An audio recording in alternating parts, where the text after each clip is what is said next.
हाँ जी, नमस्कार। आपके अपने यूट्यूब चैनल में आपका स्वागत है। हम कक्षा 10वीं साइंस के ऑब्जेक्टिव टाइप सीरीज़ कर रहे हैं, जिसका ये आज सेकंड सेशन है। आप सभी से गुजारिश है कि आप चैनल को सब्सक्राइब करें। अगर वीडियो आपको अच्छी लगे तो आप लाइक करें, वीडियो शेयर करें। तो चलिए आज के सेशन की तरफ चलते हैं। आज का अपना टॉपिक है अम्ल, क्षारक एवं लवण।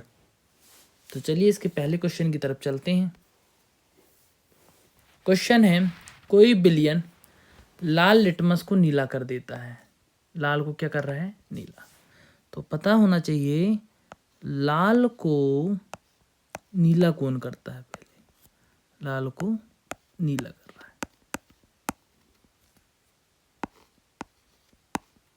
दूसरी चीज, नीलो को नीला है, उसको कोई ना कोई लाल करता होगा।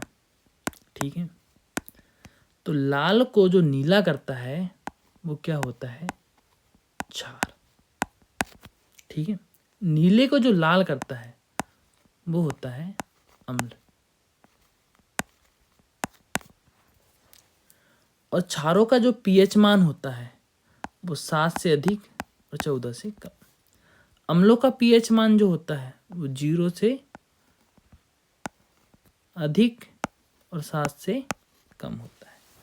ठीक है, तो किसकी बात हो रही है? लाल लिटमस को नीला कर रहा है। लाल को नीला मतलब क्या है? वो क्षार है। और क्षारों का पीएच मान कितना होता है? 7 और 14 के बीच में होना चाहिए। तो यहाँ 7 और 14 के बीच में चारों मान में से कौन सा मान है? ये 10 है ना। तो ये 10 क्या है? करेक्ट है। चलिए अगला क्वेश्चन। कोई विलयन अंडे के पिसे हुए कवच से अभिक्रिया कर एक गैस उत्पन्न करता है। तो सबसे पहले पता होना चाहिए कि अंडे के कवच में जो होता है वो होता है कैल्शियम कार्बोनेट CaCO3। चूने के पानी को दूधिया कर देता है। इस विलयन में क्या होता है? तो इस विलयन में जो होता है वो HCl होता है। ठीक है, अगला क्वेश्चन चलते हैं। NaOH का 10 ml। ठीक है, देखिए इस क्वेश्चन को। NaOH कितना ml बोल रहा है? ये 10 ml। बिलियन HCl के 8 ml बिलियन से पूर्णतः क्या हो जाता है? उदासीन हो जाता है। HCl के कितना बोल रहा है? 8 ml। यदि हम NaOH का उसी बिलियन का 20 ml ले, कितना? NaOH का कितना बोल रहा है वो? 20 ml। तो HCl के बिलियन की कितनी मात्रा की आवश्यकता होगी? ठीक है, ये मान ml में दिया तो ये मान भी ml में होगा। किसका बोल रहा है? HCl का ज्ञात करने के लिए। ये हमको ज्ञात करना है, ये हमको पता नहीं है। ठीक है, तो हम तिरक गुणा कर देते हैं इधर। 20 गुणा कितना हो गया? 8 बटे में ये 10। 1 0 से 1 0, 8 दूनी 16। और ये किस में मान होगा? ml में। 16 ml दिया है। D is correct. अगला क्वेश्चन बोल रहा है कि एक जली विलयन लाल लिटमस को नीला कर देता। मतलब ये क्या है? क्षार है। लाल लिटमस को नीला कर रहा, तो ये क्या है? क्षार। निम्नलिखित में से किसके विलयन को अधिक में मिलाने पर यह परिवर्तन व्युत्क्रमित हो जाता है? उल्टा। तो क्षार का उल्टा क्या होगा? अम्ल होगा। अब ये जो ऑप्शन दिए हैं यहाँ पर ये देखिए कि अम्ल कौन है सा है। तो अम्ल यहाँ पर दिख रहा है चौथे नंबर में, हाइड्रोक्लोरिक अम्ल HCl। तो इस क्वेश्चन का आंसर होगा HCl, हाइड्रोक्लोरिक अम्ल। अपच का उपचार के लिए किसका उपयोग किया जाता है? तो अपच का उपचार के लिए उपयोग करते हैं हम अम्लता रोधी, या फिर दूसरा नाम होता है इसका एंटासिड। अम्लता रोधी। ठीक है, ये करेक्ट है। अगला क्वेश्चन, दांत के एनिमल में कैल्शियम फास्फेट होता है। ठीक है, दांत के एनिमल में क्या होता है? कैल्शियम फास्फेट Ca3PO4 ट्वाइस, ये होता है। ठीक है, इसकी प्रकृति कैसी होती है? तो इसकी जो प्रकृति होती है वो होती है क्षारी। क्यों? ये कैसे बनता है? ये जो होता है CaOH ट्वाइस प्लस ये जो क्रिया करता है फास्फोरिक एसिड से करता है PO4, इम्प्लाइज करके ये क्या बना लेता है? ये बना लेता है आपका कैल्शियम फास्फेट। ये जो होता है ये प्रबल क्षारी होता है, ये प्रबल क्षारी होता है। और ये जो होता है फास्फोरिक एसिड जो होता है ये दुर्बल अम्लीय होता है। आपको पता है कि प्रबल क्षार और दुर्बल अम्ल क्रिया करके क्या बनाते हैं? क्षारी बनाते हैं। तो कैल्शियम फास्फेट जो हुआ वो कैसा होगा? क्षारी। ये क्या हुआ? क्षारी। अगला क्वेश्चन, दंत क्षय रोकने के लिए हमें नियमित रूप से दांतों को ब्रश, ठीक है, करने की सलाह दी जाती है। सामान्यतः काम के लिए जाने वाले टूथपेस्ट की प्रकृति कैसी होती है? तो इसकी जो प्रकृति होती है वो होती है क्षारी। क्यों? क्योंकि आपको पता है कि आपके जो दांत होते हैं, हम क्या खाते हैं? ज़्यादातर अम्लीय भोजन करते हैं, तो दांतों में ये जमा हो जाता है, तो अम्ल है, ठीक है। अब इसमें पाया जा रहा है टूथपेस्ट में क्या? क्षार। दोनों से क्रिया करेंगे तो क्या बन जाएगा? लवण बोलेंगे हम। और आपको पता है कि जब दोनों की क्रिया हुई, लवण बना, तो आपके दांत कैसे हो जाएंगे? साफ हो जाएंगे। अगला क्वेश्चन है, पाचन के दौरान उत्पन्न जठर रस का पीएच मान कितना होता है? तो ये होता है 7 से कम। कैसे? आपको पता है हमारे शरीर में अमाशय में HCl होता है, ठीक है, HCl। तो और इसका जो मान होता है वहाँ वो कितना होता है? 2 से 5 के मध्य होता है। तो हमारे क्वेश्चन में ये दिया है 7 से कम, यही करेक्ट है। दृष्टि दोष युक्त विद्यार्थियों के लिए निम्नलिखित में से किसको अम्ल क्षारक सूचक के रूप में प्रयुक्त कर सकते हैं? लिटमस को नहीं, हल्दी को नहीं, वेनिला सत्व एसेंस। इसका काम क्या होता है? ये जो इसमें एक विशिष्ट गंध होती है ना, इसमें विशिष्ट गंध होती है, जिससे ये अम्ल और क्षार की क्या कर लेते हैं? दृष्टिबाधक विद्यार्थी पहचान कर लेते हैं आसानी से। तो ये सी इज करेक्ट है। अगला क्वेश्चन है, निम्नलिखित में से कौन अम्लीय प्रकृति का है? तो अम्ल, ये करेक्ट है, नींबू का रस। क्योंकि नींबू में कौन सा अम्ल पाया जाता है?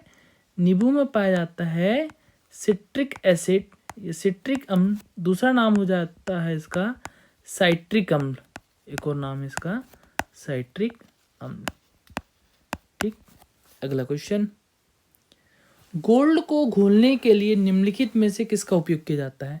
तो गोल्ड को घोलने के लिए एक्वारेजिया का उपयोग किया जाता है। ये जो एक्वारेजिया है इसका दूसरा नाम होता है अम्ल राज, ठीक है।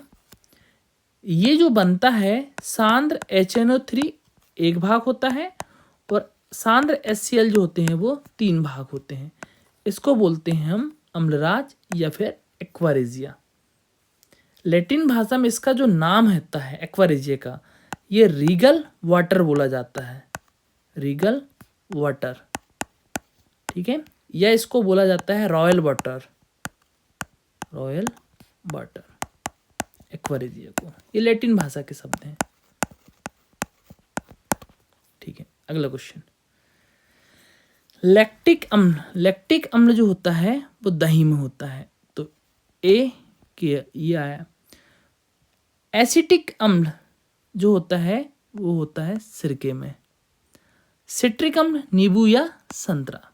ऑक्जेलिक अम्ल जो होता है वो टमाटर में होता है।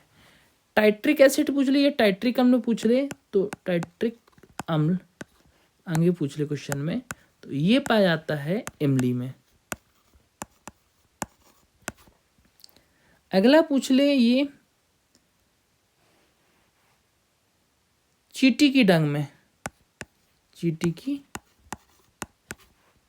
डंग में, तो ये होता है फार्मिक अम्ल, या इसको हम बोल सकते हैं मेथेनोइक अम्ल, मेथेनोइक अम्ल। कल को पूछ ले कि नेटल की डंग में क्या पाया जाता है, तो नेटल की डंग में भी क्या पाया जाता है, फार्मिक एसिड या फिर मेथेनोइक अम्ल पाया जाता है। ठीक है, आगे चलते हैं। प्लास्टर ऑफ पेरिस का सूत्र, ये जो देखो CaSO4 यहाँ भी दिया है, ठीक है, और CaSO4 यहाँ नीचे भी दिया है, दोनों जगह दिया। तो प्लास्टर ऑफ पेरिस में आपको याद रखना है कि प्लास्टर ऑफ पेरिस में होता है हाफ और जिप्सम में होता है 2 गुना, मतलब 2 होता है, 2H2O। ठीक है, तो प्लास्टर ऑफ पेरिस का ये हाफ वाला आएगा और जिप्सम का ये पूरा वाला 2 गुना वाला। फिर अगला है ब्लीचिंग पाउडर, इसको बोला जाता है बिरंजक चूर्ण, इसका फार्मूला ये होता है ये। ठीक है, बुझा हुआ चूना, बुझा हुआ चूना ये हो गया आपका D, कैल्शियम हाइड्रोक्साइड। अगर बिना बुझा चूना पूछ लिया जाए, बिना बुझा चूना, बिना बुझा चूना पूछ लिया जाए तो ये होता है CaO, कैल्शियम ऑक्साइड। ठीक है, अगर पूछ ले संगमरमर या चूना पत्थर पूछ ले तो ये होता है कैल्शियम कार्बोनेट। ठीक है, अगला क्वेश्चन, शुद्ध जल का pH मान, शुद्ध जल बोले या कभी कभी आपको अशुद्ध जल भी पूछ सकता है, अशुद्ध जल, इसका pH मान जो होता है वो कितना होता है, 7 होता है। अगला क्वेश्चन, अम्लों के pH मान की परअसर होती है, तो अम्लों की जो pH मान की परअसर होती है वो 0 से अधिक और 7 से कम, ऐसा भी बोल सकते हैं, या बोल सकते हैं कि 7 से कम। ठीक है, अगला देखिए, क्षारों के pH मान की परअसर होती है, ये हो जाएगा 7 से अधिक और 14 से कम, या फिर बोल सकते हैं 14 से कम। अगला क्वेश्चन, प्रबल अम्ल प्रबल क्षार, दोनों प्रबल हैं, तो प्रबल अम्ल और प्रबल क्षार से बने लवण की प्रकृति कैसी होती है, तो ये होगा उदासीन, ना तो अम्ली बनेगा ना तो क्षारी, तो बनेगा क्या, उदासीन। प्रबल अम्ल प्रबल क्षार, प्रबल क्या है, अम्ल, तो यहाँ क्या बनेगा, इसकी प्रकृति होगी अम्ली, जो प्रबल होगा उसकी प्रकृति वही होती है। अगला क्वेश्चन, दुर्बल अम्ल दुर्बल प्रबल क्षार, प्रबल क्षार बोल रहा तो इसकी प्रकृति कैसी होगी, क्षारी होगी। अगला क्वेश्चन, अम्ल और क्षार की क्रिया से क्या बनता है, अम्ल और क्षार की क्रिया से बनता है लवण। ठीक है, अगला क्वेश्चन देखते हैं, अम्ल एवं क्षारों की अभिक्रिया को क्या कहते हैं। अच्छा, उदासीन बोलते, उदासीनीकरण बोलेंगे इसको, उदासीनीकरण, ये हो गया आपका उदासीनीकरण। ठीक है, अगला क्वेश्चन, तो आज का सेशन यही समाप्त होता है। धन्यवाद, कल फिर नए सेशन के साथ मिलते हैं, तब तक के लिए टाटा बाय।